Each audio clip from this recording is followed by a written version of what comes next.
Hi, and welcome to our newest and latest product update. Welcome, Rebecca.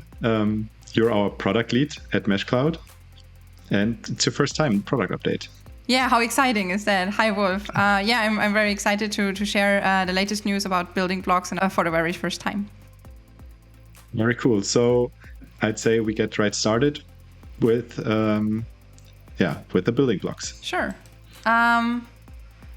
So as you can see in just a couple of seconds, right, we added to the platform area here in the administration area within the mesh panel, we added a building block subsection. So this is a new menu item, basically, you have. And as you see, it's right now in beta, so we have a lot of new things planned in the upcoming days and weeks. And basically, here is where the magic happens. So where platform engineers out there can take their Terraform files or modules and put them in here as a building block. You, just for me, I guess, explain real quick what building blocks are. Yeah, sure. So I don't know about you, Wolf, but I was a big a big Lego fan. Since I was a child, basically. And the beauty about Lego is that you basically have those standard bricks. Of course, there are some quite unique ones out there, right, that are a bit rarer. But in general, you have these standard blocks, and but they're quite flexible when it comes to how you use them, right? So you can build a princess castle or a private ship, basically, with like the standard blocks. So they're quite flexible in application, although they are quite standard. And when we look at cloud, right, it's all about the applications in the end, because applications run our business.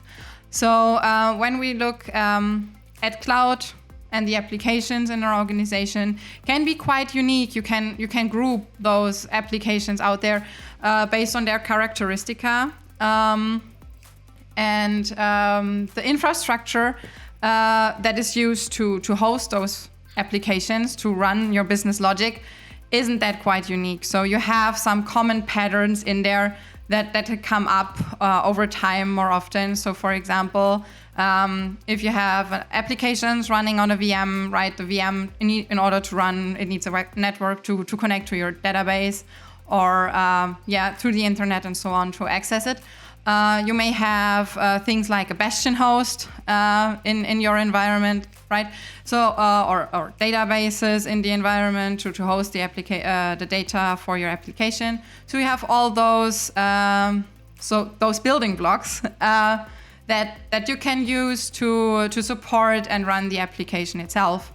So basically, this is what we did. So with meshStack, you now have the possibility to add building blocks, and when application teams want to create a new environment for their application or just another one, you can reuse building blocks, standard building blocks that are offered by your organization to make it easier and way faster to start with your application project, right? So the developers are usually not specified in networking solutions or don't care about how a Bastion host is configured, but others inside your organization do really care a lot about network and do really care about the security of a Bastion host and know how to set those things up. So those people, and we call them platform engineers, can basically provide those building blocks to application teams in order to start really fast with their new project. I guess you also recorded how they can provide their application teams with these building blocks, right? Yes, exactly. So how that looks like. Yeah, if we watch here, as I said, it's beta, it's work in progress, but you right now can create a new building block, which means that you give it a name. Please provide it a description that people know what they're adding to their tenants. You also have the possibility to upload a nice little picture, right? So if you offer a database, for example, why not upload the logo of that database so people find it quicker? So in this case, we are adding a building block that provisions virtual network inside of an Azure subscription. And so, of course, like the supported platform for this building block is Azure. The building block can be used like multiple times on a tenant. So we pulled in multiple. And the implementation type right now that are available is Terraform and manual. So I think Terraform will, of course, be like the better option if you already have a Terraform file or module. So you can put that in directly. If you're just like thinking about providing a building block and writing some infrastructure as code with Terraform, you can put in manual. Like the flow will be the same, but the rolling out of the configuration will happen manual instead of with Terraform automatically when someone adds the building block to their tenant. Okay, so what you, of course, like if you pick Terraform, you have to provide a Terraform version. And yeah, most organizations we work with, they're quite mature in their Terraform usage. But even if they're not, right, we work together with companies that have a team, right, that provides those kinds of things. So if you work on a team and have like infrastructure as code, you want to host it in a repository, you can see, of course, like the history of the changes to the files or modules you have there. So it's all about like collaboration, and you have it in a repo. It's way easier for a team to improve on the files themselves. So yeah, we provided here the option to basically link the repository. You have the Terraform module in. So as you can see, there are different Terraform files, like the variables that are used to that you need to run Terraform here. So you provide just the link of the repository here. Right now, what's a bit special and the current limitation is, I'm going to pause the video here for a second, is that we only offer right now to support of public repositories. Of course, like most customers we meet out there, most organizations work with private repositories. This will come like in the next couple of days. So we hope that with the next release, this will be included, that you can also link here Terraform module that is in a private repository. Yeah, the next step is to provide all these inputs. Right now, it's a little bit daunting to go through the list, right? Because basically everything you have defined as an input variable in your Terraform files and your Terraform module, you have to put in here as well, which makes some sense. For example, for the user input, it's possible that the application team themselves can pick a preferred VNet size.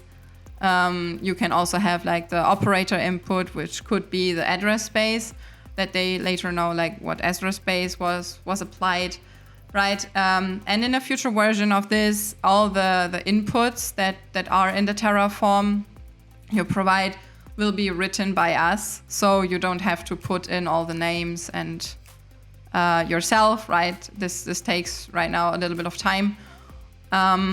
Nevertheless, we will smoothen out this process in the future for you, to make it less time intensive. But please also keep in mind that for a building block you want to provide, you only need to do that one time, right? So in order to offer the building block to application teams, you only have to do that one time. If teams then choose or add the building blocks to their environments, you don't have to do that anymore, right?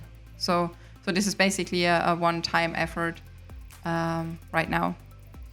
1 minute, 37 seconds later. Yeah, and here on the next screen, you basically have the option to define outputs that then are later shown to the users. It might not make sense for everything, so you for every use case, so you can skip that bit. But if you want, right, you can, of course, define an output here. For our use case, right, you can just say, okay, the address space. This is it. So we basically created the VNet Building Block here next to the Cosmos DB one. And now basically we step into the shoes of an application team. So if we pick here a project that has an Azure tenant, we see that currently there are no building blocks on that tenant. And if I want to add a building block, I can press here in the upper right corner and add a building block. We see here the selection of we just saw in the administration area. We can like request a specific VNet size. We can. Sorry, Rebecca. Yeah, Rebecca, can we pause real quick just to get this straight? We're now looking at it from the perspective of an application team, like you said, and the VNet we're selecting here is the one you added as a building block before, basically from the perspective of a platform engineer, right? Exactly. So Okay.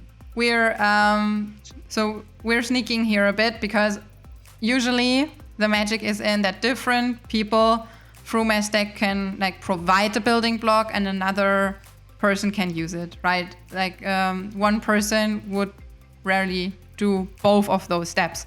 So we have one person expert in network, maybe also in Azure VNets, right? So they know what they're doing. They define their Terraform modules. They just right now added that as a available building block in the administration area. And now we switch perspectives to the application team, right? So they have currently a tenant running and they want to add that VNet, like that is provided as a building block. Basically, you could do that in any tenant which is an Azure subscription. Yeah. So basically now the application team can choose from right now a limited list like of building blocks, right? It's only the two of them. In production environments out there, we might see, I don't know, like 10 or 20 building blocks that are available. So the list can get quite extensive in the future. But right now, right, the application team has those two options and goes for the VNet one, provides then the input we defined as user input just in the admin panel as a user input. So they might want to have a say in how big their VNet is. Okay, moving on. So we propose a naming, but of course, like people can change that. And now we added the building block, and what happens now is that a Terraform apply is issued. So right now we execute basically what is defined in the Terraform module as a desired state. Depending this on will take a while. Yeah, exactly. Depending on what you defined there, right, this might take a while. If you want to have a look at the list, going a bit fast here for a second. So in the inputs, we also defined an operator input, right, the address space. So this is something an operator, so something in the role of a platform engineer would do, basically. So this is something you have to provide manually if you have not defined it in the Terraform module itself. But if you want to have a say in the address space, right, you go here and provide that as an operator input in order, because it's a bit, right, if you have a lot of operator inputs you require to give, the list can be quite big. So we implemented a filtering option here in the table, and you can filter on that, basically what building blocks are requiring an operator input. You click on that, and then you on the tenant, and then you open the tenant, and here you find the building block tab again. You see here the VNet building block that was just added to that specific tenant, which we called VNet Spoke. And yeah, from an operator perspective, you can now like click there, go there, see the address space, like the platform operator input, which is required. So basically that was a necessary step for the Terraform to run here, because we defined an user input and an operator input only if like both inputs are provided by the application team and the platform engineer, the Terraform is executed basically. So at this point it would be hands off for the platform engineer regarding that building block. So if we move again back to the application team's perspective and look at the building block, we now see that the creation is in progress. No operator output input required anymore. Also, we see now all the inputs that were provided, right, by the operator in that case. So yeah, as I said, that might take a while. If you get nervous, right, if it takes too long, you can also reach out to your platform engineer within your organization, and they can have a closer look at what's happening.